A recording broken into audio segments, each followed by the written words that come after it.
Hey everyone, we are live. This is the kickoff Hangout and Q&A with Benny Lewis and me, Shannon Kennedy, the head coach of the Add1Challenge. And Benny, of course, is the founder of Fluent in 3 months. We're going to be answering your questions about Add1, about language learning, and everything else. Benny and I have both done several 90-day, 3-month language missions. Benny, why don't you go ahead and talk about some of yours while I head over to check out some of the questions. Sure thing. So I kind of found that challenging myself to learn a language with to a certain degree within this time span really forced me to make actual progress, whereas previously I had plans of just learn Spanish. So that's kind of ever since I started the blog Fluent in 3 months, that has been my Add1 challenge, as it were. Every few months I would start that new challenge, and just having a community to talk about it with, and getting feedback and encouragement when I was feeling like I'm not doing as well as I wish I was. That's just made such a big difference compared to how I learned languages before that. Great. So we already have our first question from Addie. They wrote, I've never learned a language before. I don't know how to begin or make a plan for the 90-day goal. They're learning Turkish. I've seen the post with all the resources and got overwhelmed. So let's break this down into 2 questions. The first would be how to deal with overwhelm when you're just diving in and there's just a lot in front of you, how to break that down, and then how to make a plan for the 90 days. Okay, so when it comes to overwhelm, I know it can feel like there's a billion things you need to do when it comes to learning the language, but I think what it comes down to is this is part of our perfectionism, because we kind of think of the long-term goal, or even just the goal at the end of this project. If you want to be able to have a basic conversation in Turkish for 20 minutes with somebody, then you imagine what are all the things in the way of getting me there. But that's not quite the way I would go about a project like this. I would think, okay, that's maybe where I want to be 90 days from now. But let's just see what I can do in the short term. That makes it way less overwhelming, because in the long term, you have to learn all this grammar, you have to learn all this vocabulary. There's like pretty much every little piece of the language you feel like you have to learn. But if you decide right now, I just want to be able to give 5 introductory sentences about me. So I just need to learn, I am Benny, I'm from Ireland, I studied engineering, things like that. That is a way, way simpler goal. And that can be essentially what you're aiming to do for this week, is to be able to confidently say these things about yourself. As an example, you don't have to pick that particular one, but definitely be thinking in terms of, as you're creating this long-term plan that I'll get to in a second, just think of your absolute short term. What can you achieve? What do you need to achieve that? So there's a million resources, but if you just think about it, if I need to introduce myself, then I need a dictionary, and it's okay if I say me, Benny, Ireland from. That's not really the end of the world. The point is not to sound eloquent. The point is, will people get the gist of what I'm talking about? And that takes a lot of the pressure off, because if your goal is to not just say these things, but to sound super eloquent, then of course that's overwhelming again, because you have to get every grammatical feature perfect. But just have the simplest goal of, can you express something that the other person is likely to understand? All right, so we've had questions about what to do once you've completed an Add1 challenge, how to keep your momentum going after you've done that intensive 90-day project so that you don't lose everything that you've just learned.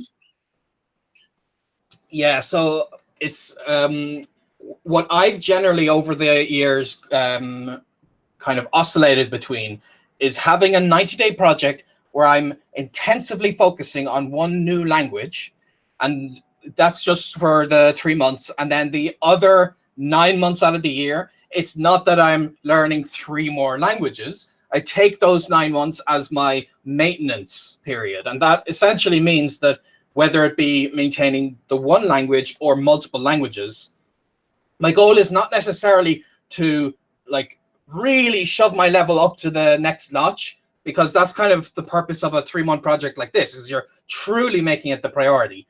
But for maintenance, I make sure that I have a schedule, that I'm regularly having some form of lessons, I'm reading, if I'm at that level, or I'm consuming media through video, whatever it is, it's less pressure. It's the more fun side of using the language, because your goal is ultimately to keep your language at that level.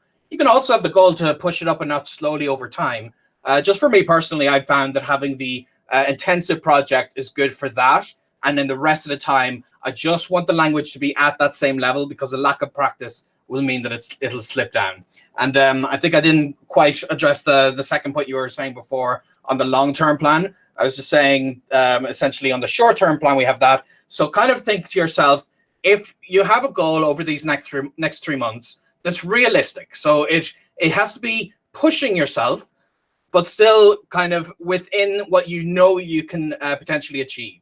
So like that might be, in the case that we just gave, have a basic conversation with a real native speaker for about 20 minutes.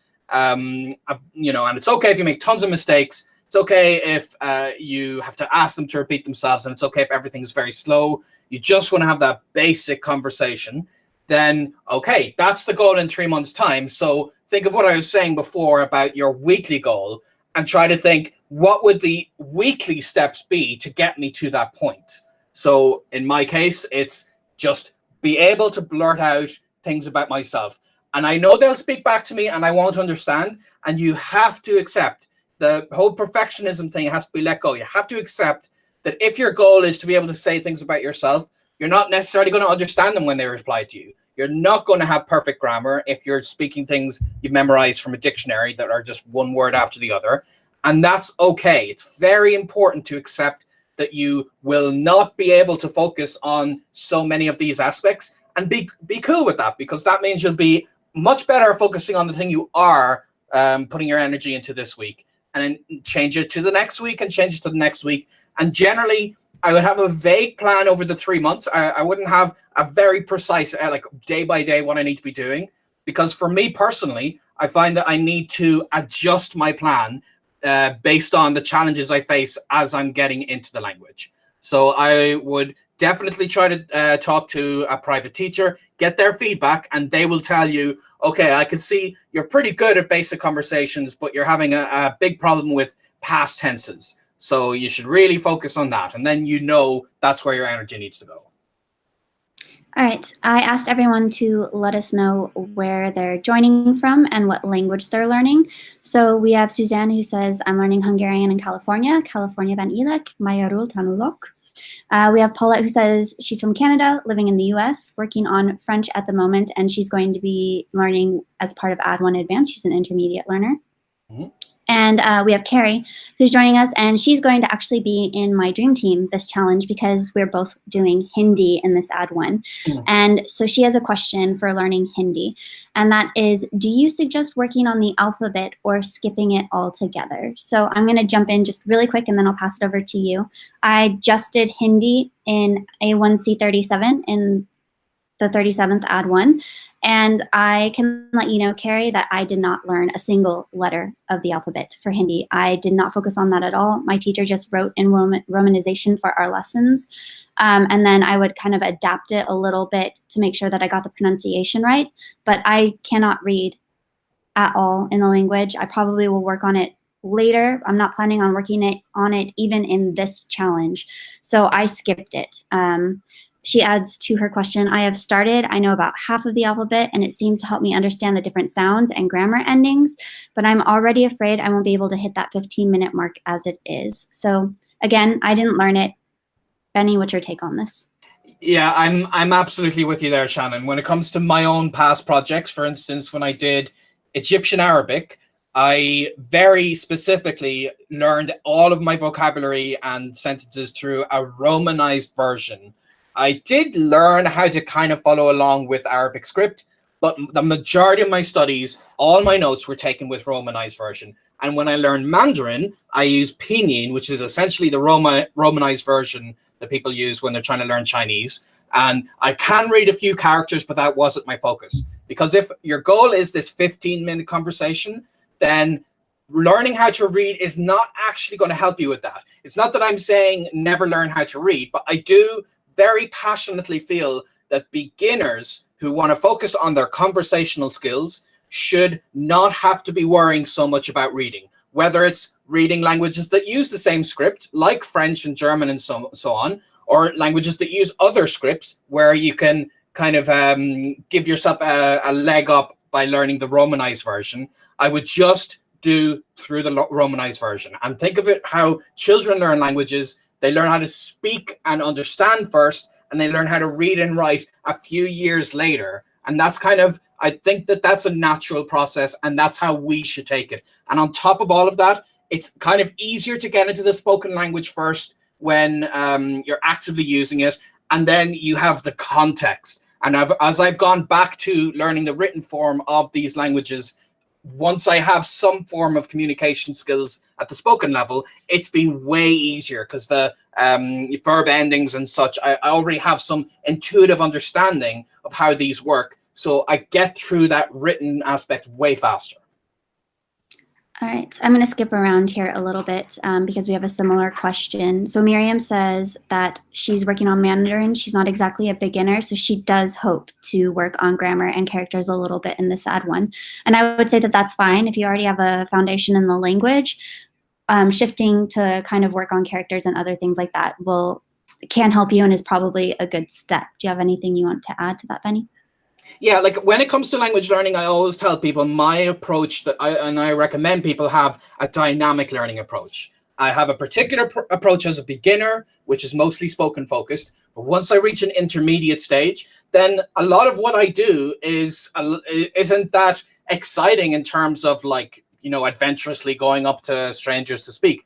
I just get grammar books and I do exercises. And I feel like most grammar books out there are actually very well made for me at an intermediate level. So I completely changed my learning approach. And if you're at an intermediate level and you are confident with your basic spoken skills, absolutely, that's the way to go. All right, so we had a few more people share where they're joining from and their languages. So we have Sadal, who's from Vermont and is learning Irish. Joel, who's from Kansas, learning German and is doing their second Add1. Welcome back, Joel. We have Leela, who is from Mississippi and is learning Spanish. And of course, I said earlier, Miriam's from Texas and she's learning Mandarin. So let's get back to the questions. Paulette says, my question is for people who have a long history with a language, can have a conversation, but still have holes in their knowledge. What tips do you have for creating a plan to tackle those holes?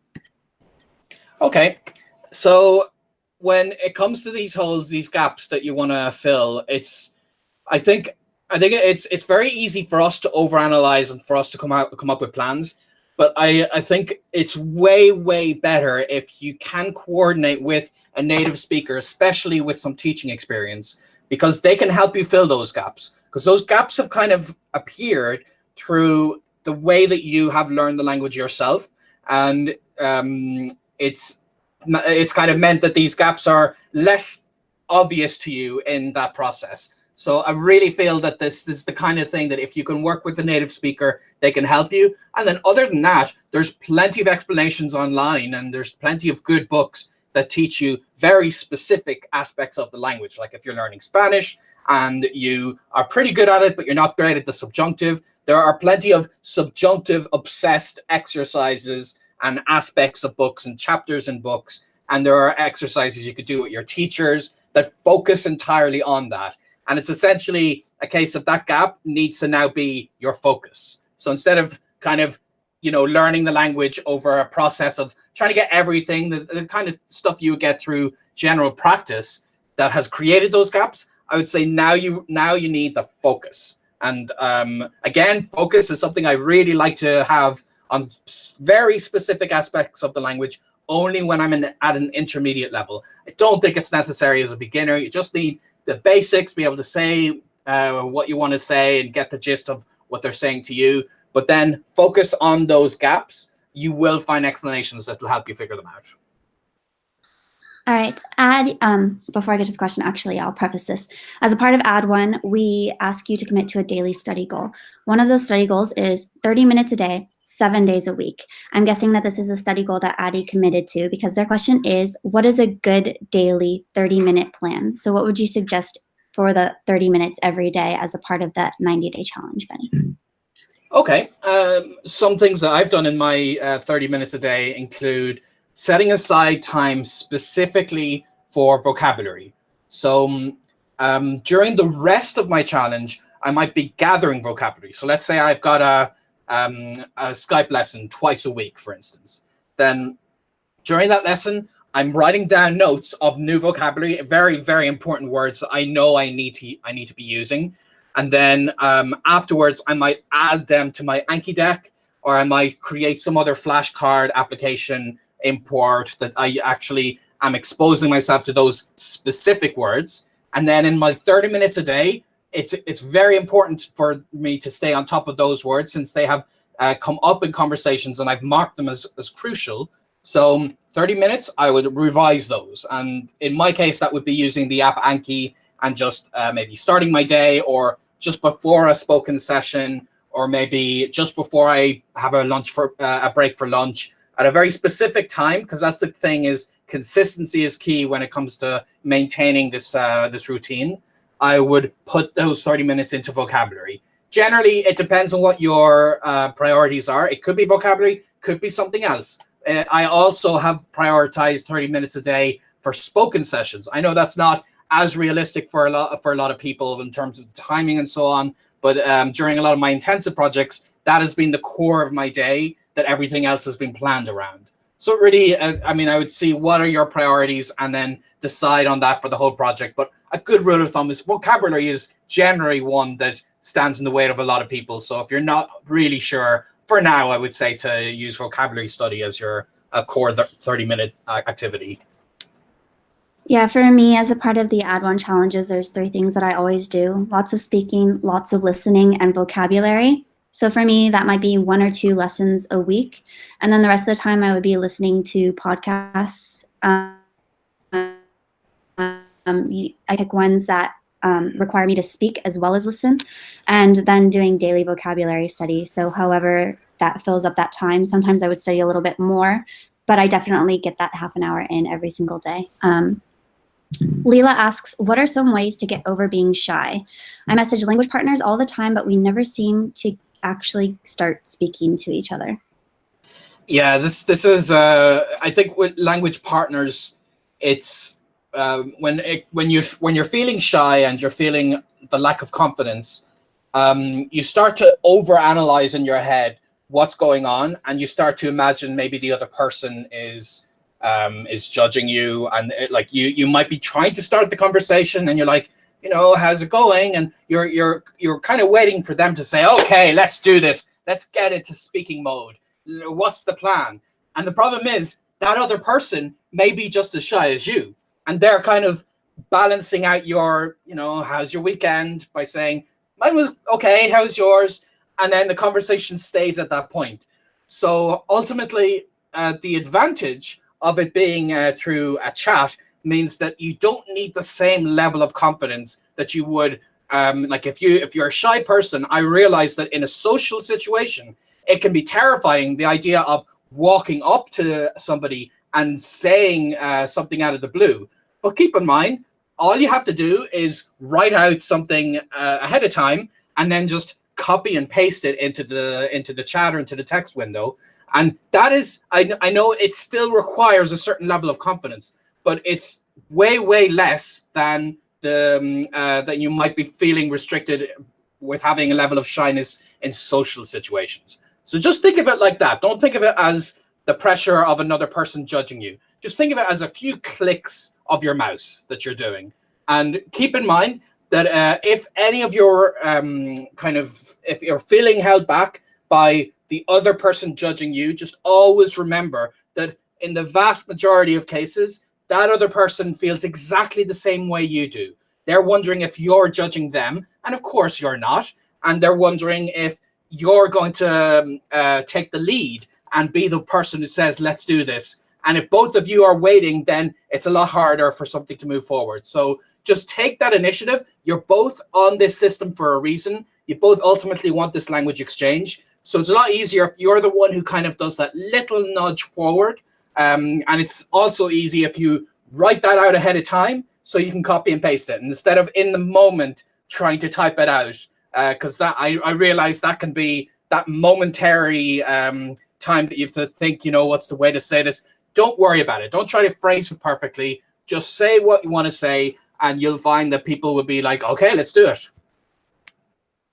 Yeah, what you were mentioning is something called the spotlight effect. So basically what this means is we think that everyone else thinks about us as much as we think about ourselves. So for example, if you spill coffee on your shirt and you have to wear that shirt the rest of the day, the whole day you're walking around, you're thinking that every time someone looks at you that they notice the coffee stain on your shirt. And there's actually a really good chance that most people don't even notice it. And if they do, they probably don't care about it as much as you.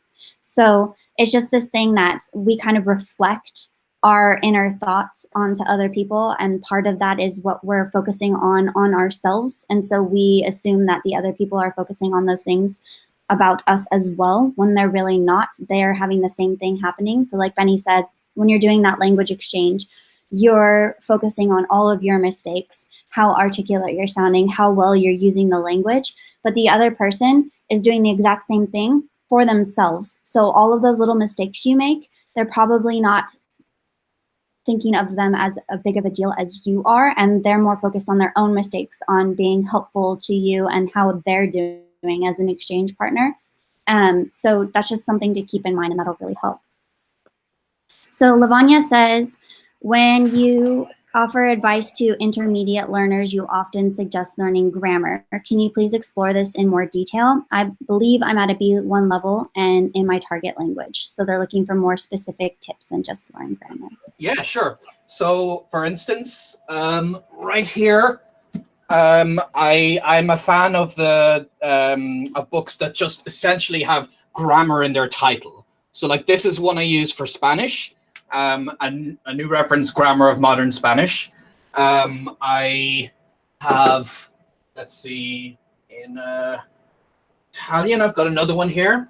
And these are all from Routledge. So I happen to be a fan of the Routledge books.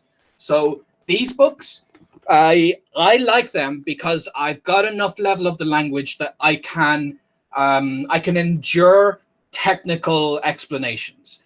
And these books would be the worst books in the world to start the language with, because they have no pictures at all. It's just pure text. There's no stories. There's no characters to relate to that you'll find a lot of beginner books use, which is very, very helpful. But if that's what if what you're thinking is you need to work on your grammar, then something like this is a pure grammar book. It gives you pure exercises. There's no fluff, as it were. And that's what I would recommend. That's specifically get a book. It doesn't have to be the ones I've talked about, but just search Amazon or go to your local bookstore and see the language name you're learning and the word grammar, which is in the title. And that means it'll focus on that, and that's where you're going to put your energy. All right, Miriam asked for some suggestions for podcasts and for TV shows with subtitles. So I would assume she's asking for Chinese specifically. Do you have any recommendations, Benny? For Chinese specifically, I like Yabla as a tool, just that kind of, I know they have some Chinese content. And what was it I was using recently that had... So like, I don't know what Netflix's amount of resources are when it comes to Chinese in particular, but I have been using an extension in Chrome, and I'm just looking it up here. It's language learning with Netflix.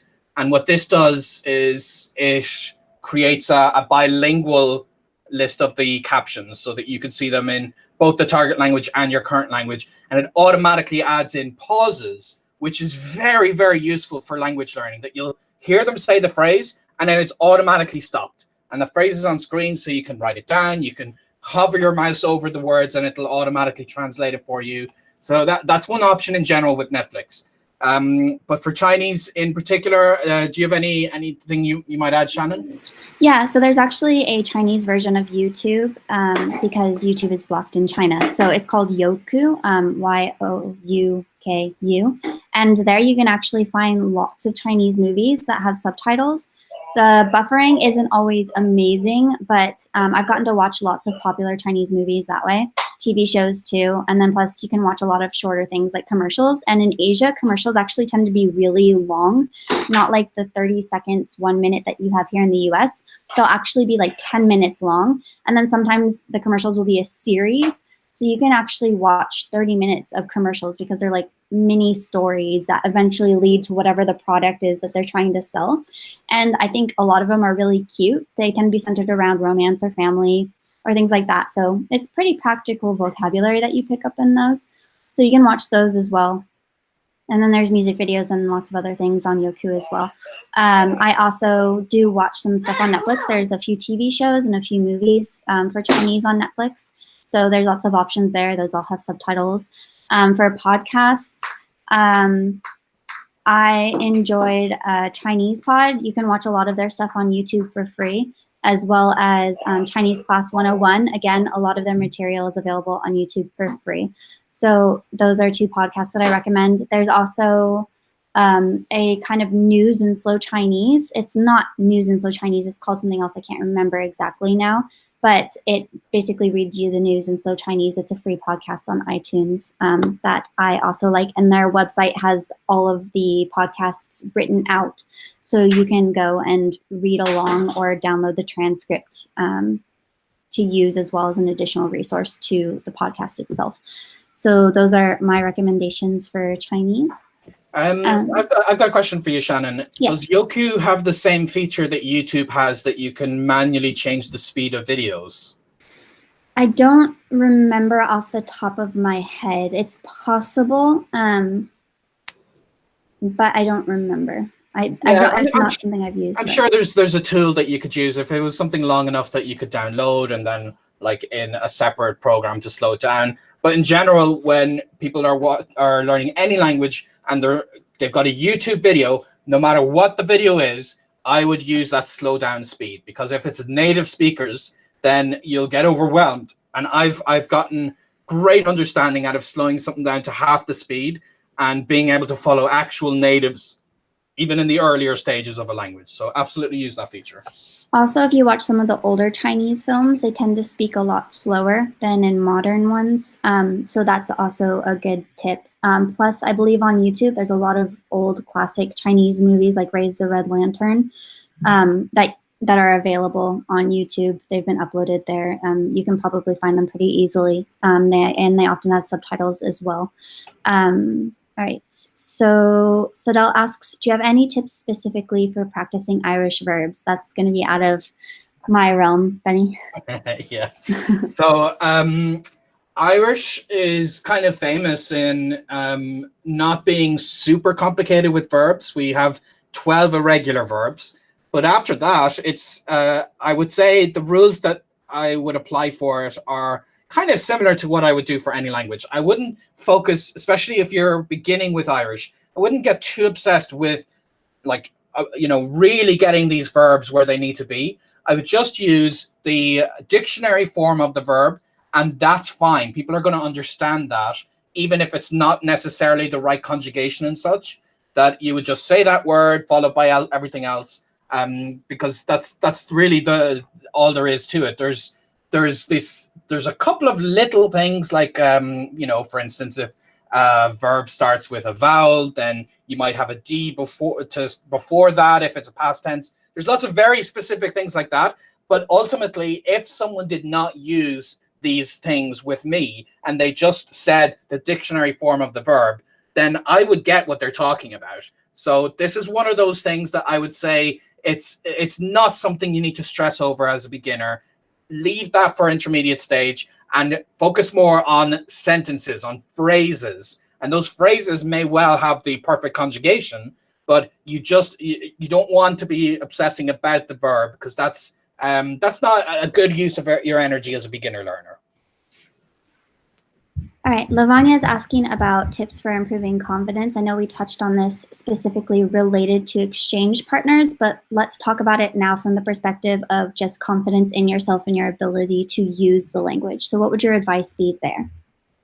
Okay, well, one thing is just going back to how people interact with you.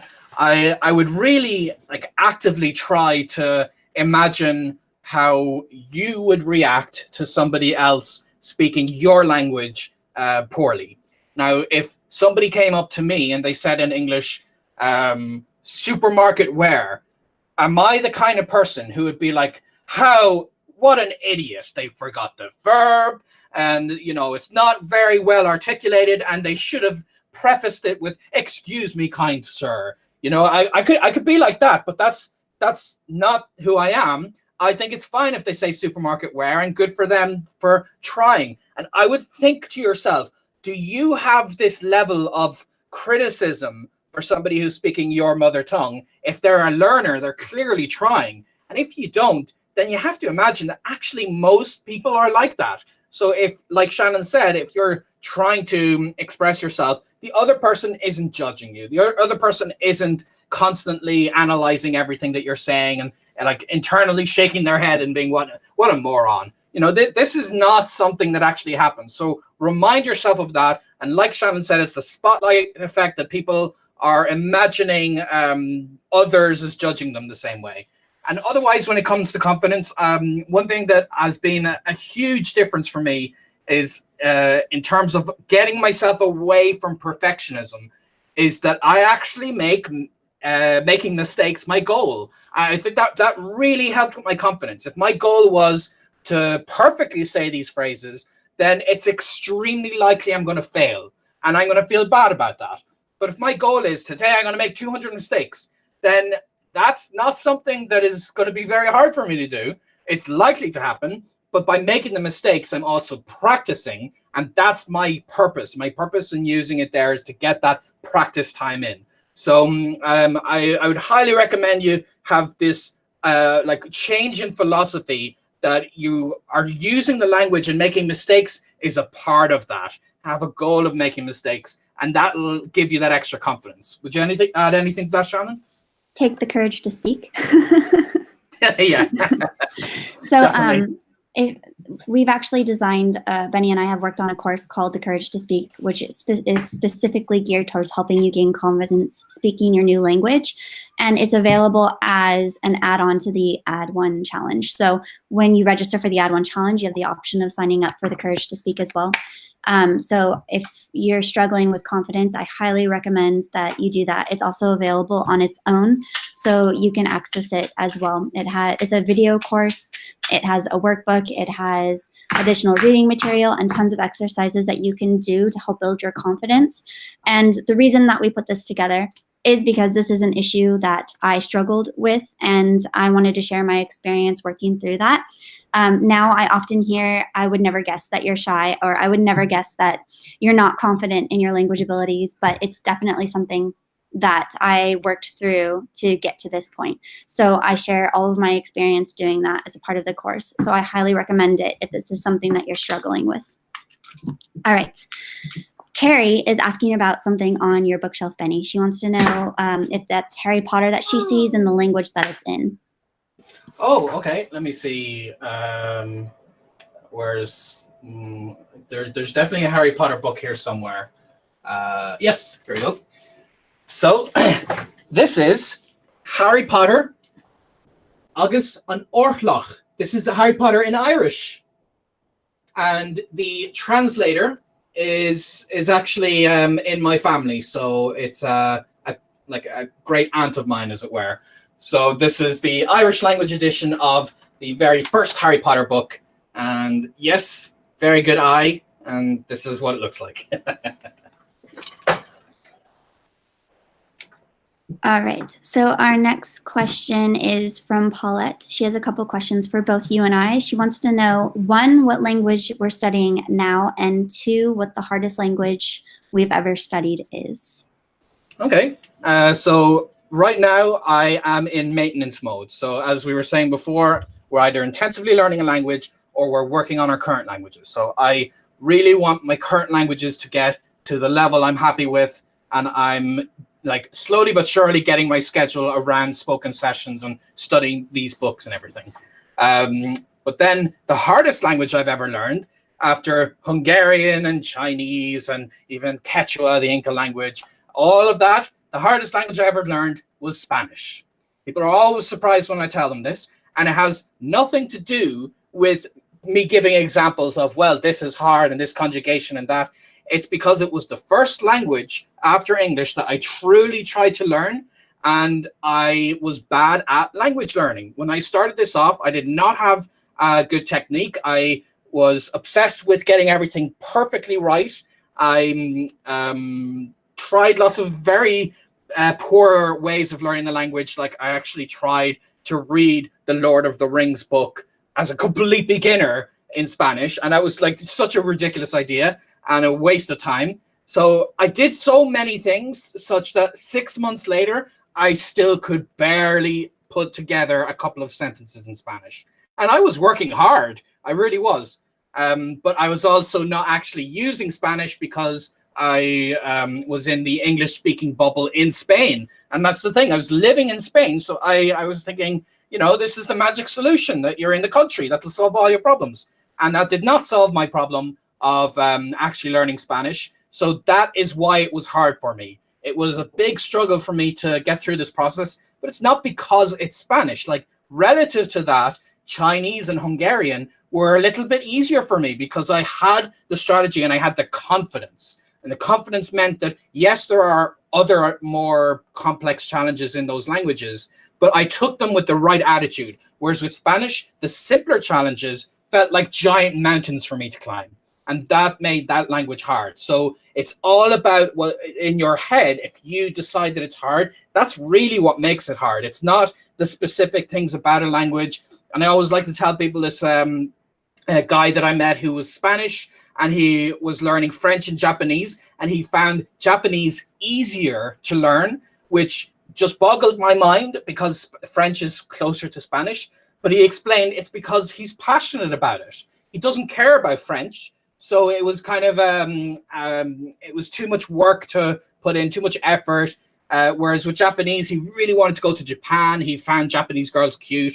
He really loved reading manga. So there were so many reasons that made Japanese easier for him.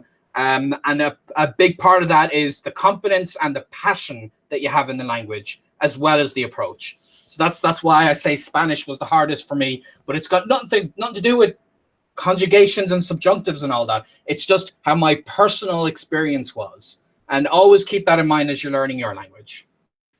So my answer is pretty different. My current languages are German and Hindi. Those are the two languages that I'm focusing on. I actually need to do presentations in both of those languages. So that is my focus for that. As far as the most difficult language, I would have to say it's a tie between Korean and Russian, which is probably really strange because as far as Korean, I've also learned Japanese. I actually started Japanese after Korean, made much more progress, then tried to go back to Korean after Japanese and still struggled with it, which I cannot really tell you why. Maybe I'm not as motivated to learn it. I think that's the most likely reason. Japanese, I needed it for work. But there's just something about the pronunciation and the grammar that is a challenge for me with Korean. And then the tie is with Russian, which again, doesn't make a whole lot of sense because I speak Croatian and I didn't struggle with the grammar as much with Croatian as I do with Russian. But again, it's kind of like this strange combination of pronunciation and grammar that kind of just I feel stuck with. And for Russian, it's not a matter of like I don't really want it or I'm not making an effort. I really, really like Russian. But I think for me with that language, I haven't really sat down with it in the same way, like actually gotten to that point working with a course book, working through some of the grammar things that I have done with other languages. I kind of stay conversational and perhaps that's holding me back from getting to that level I really want to. So that's something that I will probably look to do in the future, but because I have other language missions that keep coming up like Hungarian and Japanese and Hindi and German for work reasons, I just haven't gotten the chance to go and give Russian that attention. So I'm hoping that I don't have any new languages come up in the near future so that I can go back to Russian, but that's just my current situation. So Miriam asks, when you learn another language on top of the others you know, how do you keep from mixing them up? Yeah, this was actually, in a way, this was a new skill for me to learn, because after I had pretty decently learned Spanish, the next project I had was Italian, and I found that Italian was replacing my Spanish. And then the next project after that I had was French, and I found I was losing both my Italian and my Spanish. So what really made the difference for me in my personal story was, the next language I learned after that was Portuguese. So at this stage, I was adding yet another language, and the other three languages, French, Italian, and Spanish, were very much suffering in terms of my ability to communicate in them. So I went out of my way to use each one of those languages. I happened to be in Brazil in a touristy town, and I actively looked out for French tourists. And it was close by Argentina, so there were a lot of Argentine Spanish speakers who would pass through. So I would try to go to each group, and I'd be at these events with international crowds. And it was a new skill that I had to learn to kind of switch from one language to another. And it was like, now I can do it relatively quickly because I speak these languages at high enough levels, and I've gotten enough practice of switching between one and the other. But initially, it was almost like, turning gears the opposite way on a car or something like this. That I had to be like, okay, now I'm in French mode. So in French, I have to speak like this, and I have to use these kind of words. And it involved a lot of actively changing my thought process. But as a general rule of thumb, I would say, firstly, only focus on one language at a time.